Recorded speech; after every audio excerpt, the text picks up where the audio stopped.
Luxury cousins of the mushroom, truffles are an indulgent food enjoyed across the world. But these fragrant fungi will cost you. In 2014, the world's largest white truffle was flown to New York, accompanied by a security guard, and sold at auction for $61,000. Discovered in Italy, this gigantic fungus weighed almost 2 kilos. So what is it that makes them so expensive?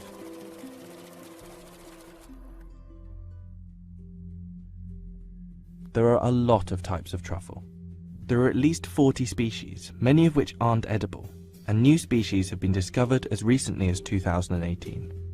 You've probably seen luxury truffle products in supermarkets or fancy restaurants, but the unique truffle flavor you recognize might not be real truffle at all.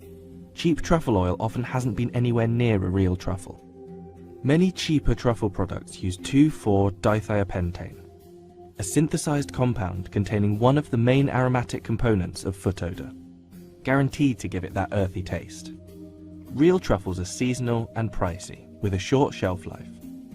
They were originally sniffed out using truffle pigs, but while pigs are very good at finding truffles, they're also very good at eating them too.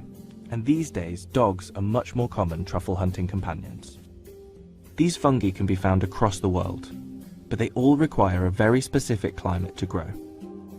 While different varieties may have somewhat different requirements, one thing is certain: you can't have truffles without trees. Truffles are always found with trees, and they have to be the right type of trees. Under the ground, the truffle is just the fruiting body, so in accordance with an apple. And we've also got a lot of then what we call the mycelium, microscopic level threads, up to 100 meters in a teaspoon of soil. And this mycelium is actually attached to the roots of a tree, like the fingers on a glove onto a hand. And it sort of extends the reach of the tree out, and it actually takes up water and nutrients and passes them through the tree, and the tree gives it sugars in return, so to help the truffles, the fruit, develop. Even when you have exactly the right conditions, truffles aren't guaranteed, and hunting them is a labor-intensive process. Once you know where to look, you have to sniff out and dig up each truffle by hand, and they can be tricky to find. Good boy, thank you, good boy, come. So he's told us it's there, it's still in the ground, so do I want to take it out of the ground or not? It all depends if it's ripe. If it's unripe, there's no point in having it. So the nose comes into play, and we actually sniff the ground for it.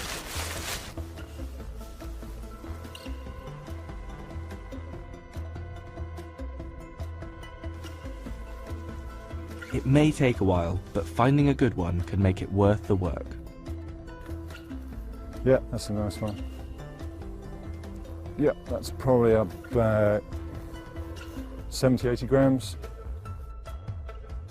Truffles also have a short season, often appearing for only a few months of the year. And even when you do get your hands on them, they don't last for long. An unripe truffle, unlike a tomato, which you could cut from the vine and ripen on your windowsill, once a truffle is out of the ground, the clock is ticking, it's just sort of slowly going to degrade over time. So we want to get that to customers nice and fast. After just 5 days out of the ground, that pungent truffle smell will have halved. You can farm many truffle varieties, besides the rare Italian whites. And many people have been successful in setting up truffle orchards, but it's not easy. Trees need to be planted in the right soil conditions, inoculated with truffle fungus, and often irrigated constantly.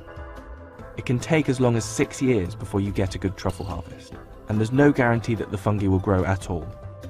So after all that effort, what do they actually taste like? Oh. The smell just made me think it was going to be really strong. The flavour's actually quite subtle. There's a nuttiness there, there's like an earthy flavour there. Actually quite light and fragrant. It tastes a lot nicer than it smells. It smells like damp socks. That's good.